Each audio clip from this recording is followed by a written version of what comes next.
साहिल नाम का एक नौजवान था जो गरीबी की बेड़ियों में जकड़ा हुआ था। मुफलिसी गरीबी का आलम यह था कि बदन ढकने को न तो ढंग के गर्म कपड़े थे और न ही पेट भरने को 2 वक्त का दाना। उस साल सर्दी ऐसी पड़ी कि जैसे आसमान से बर्फ के खंजर गिर रहे हों।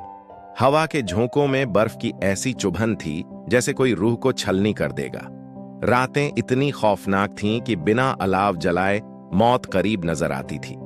साहिल के पास अपनी कोई जमीन नहीं थी। वह गांव के रईसों के खेतों में मजदूरी करता था, लेकिन सर्दियों में यह सहारा भी छिन जाता, क्योंकि खेत बर्फ की सफेद चादर ओढ़ लेते और हाथ पैर सुन्न पड़ जाने की वजह से काम करना नामुमकिन हो जाता। उसका आशियाना भी एक टूटा फूटा कच्चा मकान था।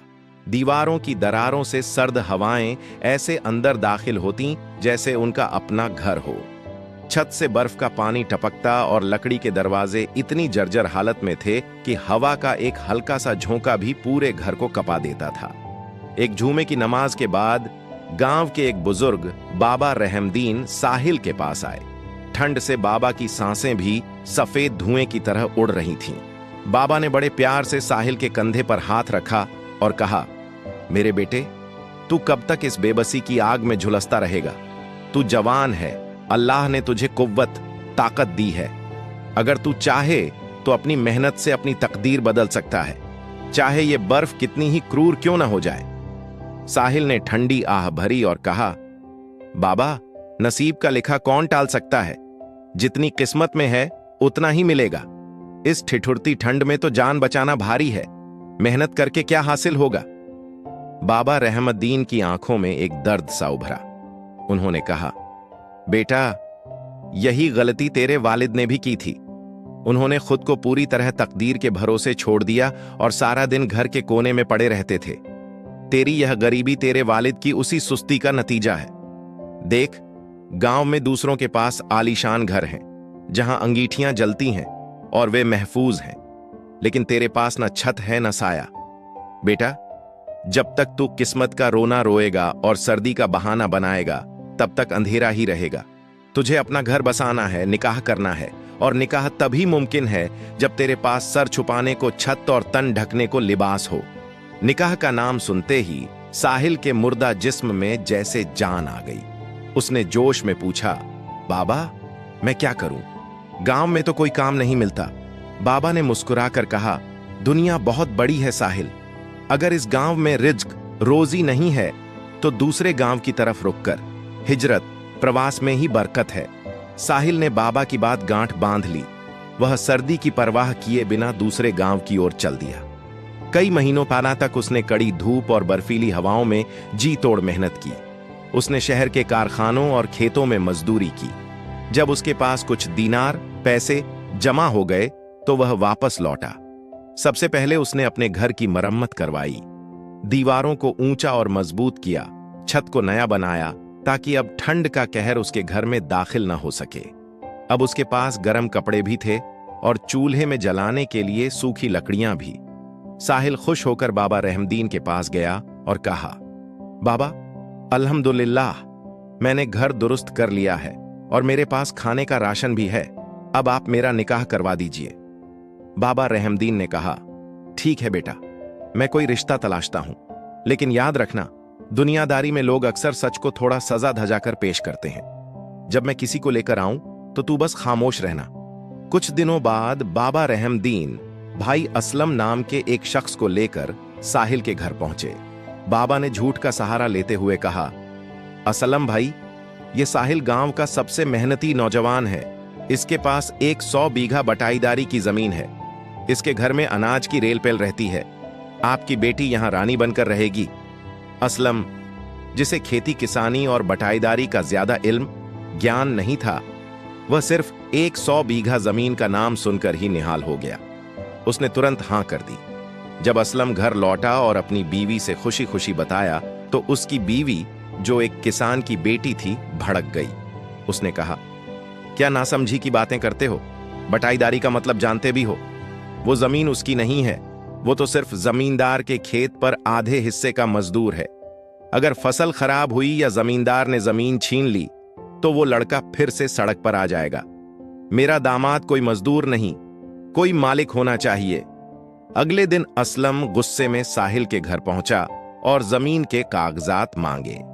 जब सच सामने आया कि साहिल के पास अपनी कोई जमीन नहीं है, तो असलम ने उसे और बाबा रहमदीन को बहुत बुरा भला कहा। धोखेबाजों, तुम लोग झूठ बोलकर मेरी बेटी की जिंदगी बर्बाद करना चाहते थे। मैं अपनी बेटी का निकाह शहर में किसी रईस के यहां करूंगा, तुम जैसे मक्कारों के यहां नहीं। असलम चिल्लाता हुआ चला गया। साहिल का दिल टूट गया। उसने बाबा रहमदीन से कहा, बाबा, आपने झूठ क्यों बोला? अब मेरी बदनामी हो गई और काम में भी मेरा दिल नहीं लग रहा।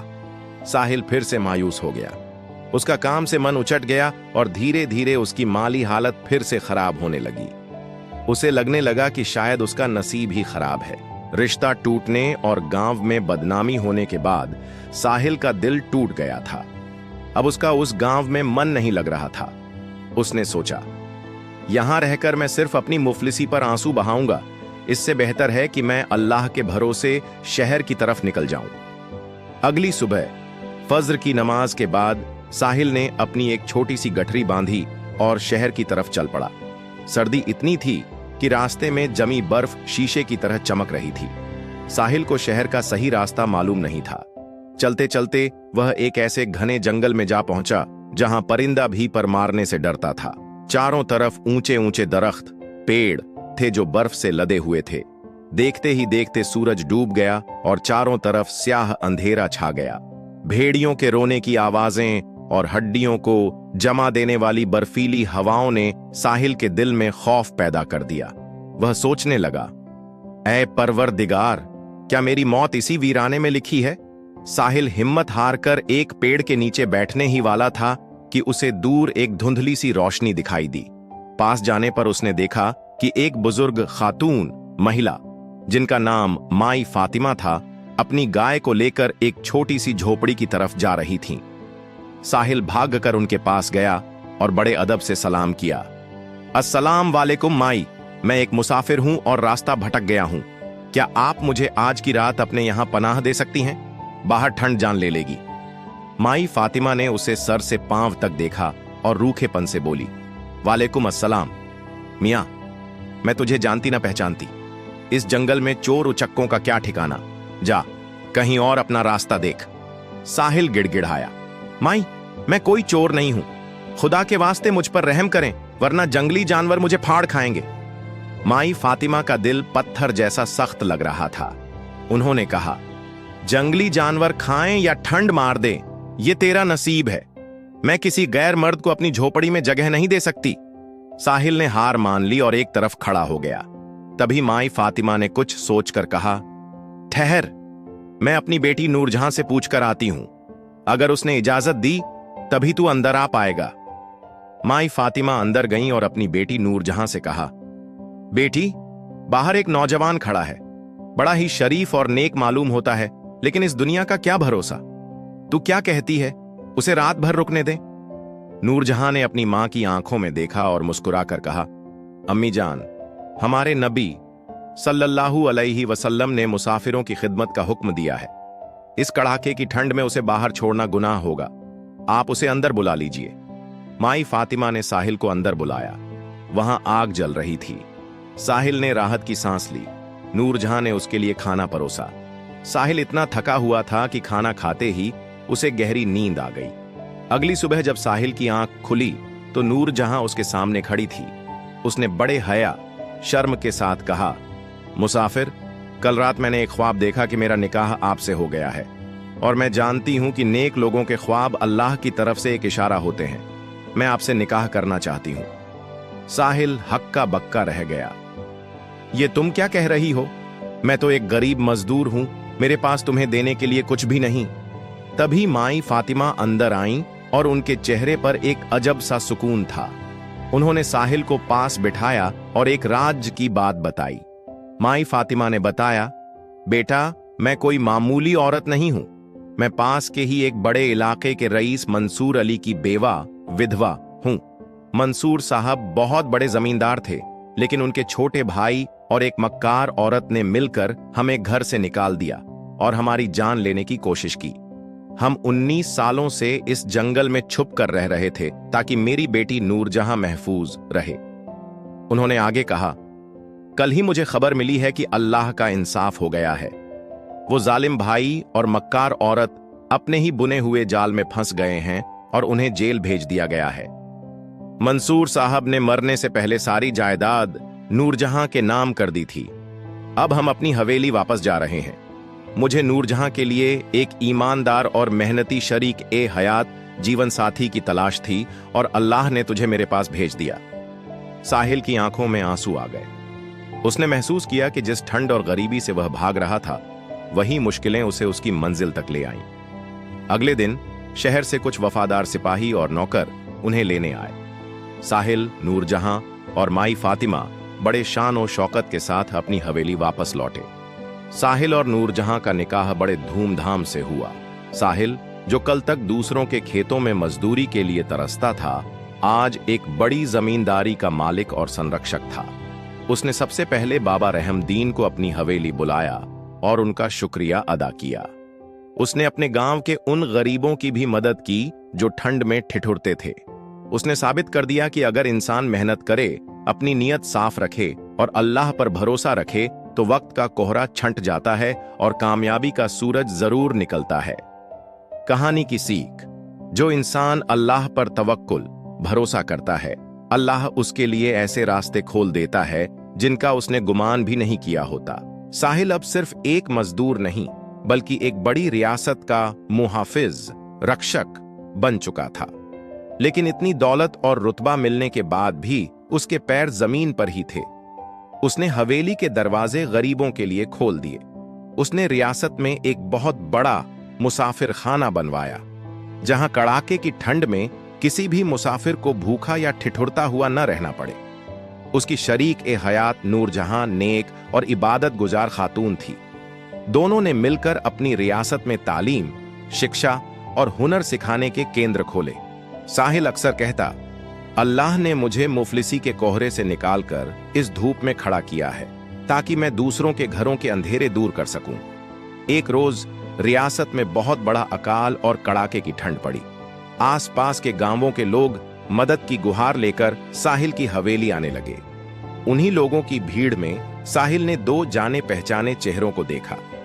वे थे असलम भाई, जिन्होंने अपनी बेटी का निकाह साहिल से करने से मना कर दिया था, और उनके साथ वही बाबा रहमदीन थे। असलम भाई की हालत बहुत खराब थी। उनके कपड़े फटे हुए थे और ठंड के मारे उनका शरीर बुरी तरह कांप रहा था। वे पहचान नहीं पाए कि सामने मसनद पर बैठा हुआ यह रईस शख्स वही गरीब साहिल है। साहिल ने उन्हें पहचान लिया, लेकिन उसने अपने दिल में कोई कड़वाहट नहीं रखी। उसने अपने खादिमों से कहा, इन बुजुर्गों को इज्जत के साथ अंदर लाओ, इन्हें गरम लिबास पहनाओ और उम्दा खाना खिलाओ। जब असलम भाई और बाबा रहमदीन खा पीकर थोड़ा सुस्ता गए, तब साहिल उनके पास गया। साहिल ने बाबा रहमदीन के पैर छुए। बाबा रहमदीन की आंखों में आंसू आ गए। वे बोले, साहिल बेटा, तूने तो अपनी तकदीर वाकई बदल दी। अल्लाह का लाख लाख शुक्र है। असलम भाई यह सुनकर सन्न रह गए। उनका सिर शर्म से झुक गया। वे हकलाते हुए बोले, साहिल बेटा, मुझे माफ कर देना। मैंने उस दिन सिर्फ तुम्हारी गरीबी देखी थी, तुम्हारी मेहनत और नेक नियति को नहीं पहचाना। आज मैं खुद एक मजदूर की तरह तुम्हारे दर पर खड़ा हूं। साहिल ने मुस्कुराकर असलम भाई का हाथ थामा और कहा, असलम भाई, इंसान छोटा या बड़ा अपनी दौलत से नहीं, अपनी नीयत से होता है। उस दिन आपने जो किया वो शायद अल्लाह की मर्जी थी, ताकि मैं उस जंगल तक पहुंचूं और मुझे नूरजहां जैसी नेक पत्नी मिले। मुझे आपसे कोई गिला नहीं है। साहिल की शोहरत अब सुल्तान के दरबार तक पहुंच चुकी थी। सुल्तान ने उसे अपनी सल्तनत का वजीर-ए-खेती, कृषि मंत्री बनाने का प्रस्ताव भेजा। साहिल ने उसे स्वीकार किया और पूरे देश में बटाईदारी के पुराने और जालिम कानूनों को खत्म करवाकर किसानों के हक में नए कानून बनवाए।